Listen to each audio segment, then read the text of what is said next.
दोस्तों, क्या आप जानते हैं कि वर्ल्ड वार से इस दुनिया को कोई फायदा नहीं हुआ है, हमेशा नुकसान ही हुआ है। इसमें मानवता का नुकसान होता है। सिर्फ मानवता ही नहीं, प्रकृति का बहुत भारी नुकसान होता है, जीव जंतुओं का नुकसान होता है। अक्सर ये देखा गया है कि छोटी सी लड़ाई में कईयों को नुकसान होता है, जबकि विश्व युद्ध वर्ल्ड वार से तो आप समझ ही सकते हैं कि कितनी बड़ी कीमतें चुकानी पड़ती है समाज को। कोई जरूरी नहीं है कि ये एक देश का हो। उस समय विश्व युद्ध में बहुत सारे देश इसलिए इकट्ठे लग जाते हैं, एक लॉबी बन जाती है, उस लॉबी के सब लड़ाई लड़ते हैं। विश्व युद्ध का नाम लेते ही मन को डर लगने लगता है, ऐसा लगता है कि इसके बारे में बातें न करें। लोग उनसे उसकी बातें करते हैं तो रो देते हैं, जो हमने अपनी किताबों में जिक्र देखा है, पढ़ा और फिल्मों में देखा है। आपने देखा है कि हिरोशिमा पर 2-2 बार 3-3 बार जापान के हिरोशिमा पर अटैक हुआ है, एटम अमेरिका ने गिराया था। विश्व युद्ध के नुकसान से बहुत हुआ है, जिसका बयान करना बड़ा मुश्किल है। जब भी ऐसी चीजें हुई है तो दुनिया के हित में नहीं रही है। विश्व युद्ध वर्ल्ड वार इंसानों को सबक सिखा गया है कि हम हमेशा भाईचारे के साथ रहे। जब आप भाईचारे में रहेंगे, सांप्रदायिक सौहार्द का बनाए रखेंगे तो युद्ध नहीं होगा। अगर आप इससे छुटकारा पाना चाहते हैं तो आपको दोस्ताना व्यवहार, हमें बुद्ध के नियम पर चलना पड़ेगा।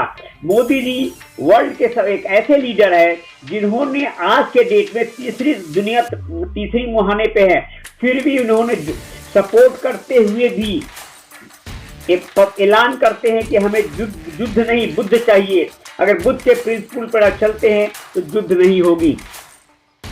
हमने देखा है कि भारत किसके गुलाम था?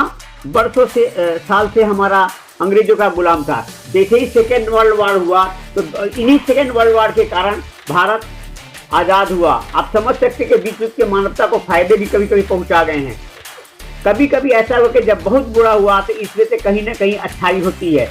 हर अच्छे कामों में थोड़ी बुराई भी होती है। ये तो प्रकृति का नियम है, इसे कोई झुटलाया नहीं जा सकता है।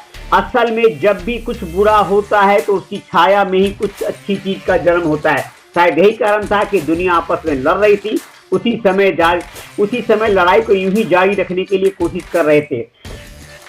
इसका सिर्फ एक ही मतलब होता है कि इस लड़ाई से कई देशों को खुली हवा में सांस ले सके। ये बातें जरूरी थी।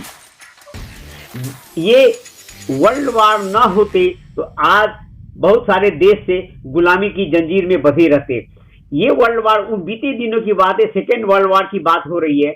आज के ज़माने में हमें कोई किसी को परेशान होने की ज़रूरत है कि हमें युद्ध वार नहीं चाहिए, नहीं तो वो पुराने दिन जो याद आके सब लोगों को डराते हैं। आज के देश में देखिए, ये रसिया और यूक्रेन के बीच में है, ये भी एक थर्ड वर्ल्ड वार के मुहाने पे है। आप सोच सकते हैं कि इसमें अमेरिका एंड नाटो एक तरफ है, रसिया एंड उसके एसोसिएट एक तरफ है।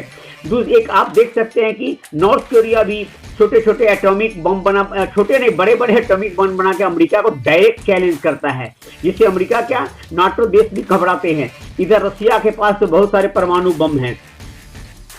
यूक्रेन ने गलती कर दी, अमेरिका के बहकावे में आके उसने अपने सारे परमाणु बम को नष्ट कर दिया, लेकिन जिसके कारण है कि आज उसकी हालात बहुत बुरे हो गए। उसने भरोसा किया, अपने आप पे भरोसा नहीं किया, उसने नाटो और अमेरिका पर भरोसा किया और उसके ऊपर लड़ाई किया। नतीजा है, देख लिए कि थर्ड वर्ल्ड वार के नतीजे हैं कितने। यूक्रेन एक बहुत ही समृद्ध संस्कृति वाला देश था, आज वो खंडहर में तब्दील हो गया है। तो ये कहा जाता है कि अपने से बड़ों से लड़ाई न लड़े, बड़ों से लड़ाई, ताकतवर से लड़ाई लड़ेंगे नुकसान होगा। तो हम चाहते हैं कि मैं लड़ाई किसी से मत कीजिए, बल्कि आप शांति से रहिए। अगर विश्व युद्ध में आप सब लोग झोंके जाएंगे तो समझ लीजिए कि नुकसान ही नहीं, बहुत ही नुकसान होगा, जिसका अंदाज़ा लगाना मुश्किल है। इसमें जान माल के अलावे बहुत से बड़े रंग बिरंगे जैविक हथियार है, एटॉमिक बम है, वो सब के सब इसमें इस्तेमाल किए जाएंगे। वर्ल्ड वार में ये कोई नियम नहीं होगा कि कौन सा बम कहाँ फटेगा, कौन सा किधर लगेगा, ये कोई जरूरी नहीं। इसलिए वर्ल्ड वार से बचना है तो अपने आप को भगवान से मनाइए, और जो चाहे वो जीसस हो, क्राइस्ट हो, गॉड हो, अल्लाह हो, जो भी जिसको मानते हैं भगवान से मनाइए कि शांति बनी रहे हर दोनों देशों के बीच में और हम स्वस्थ रहे। Thank you.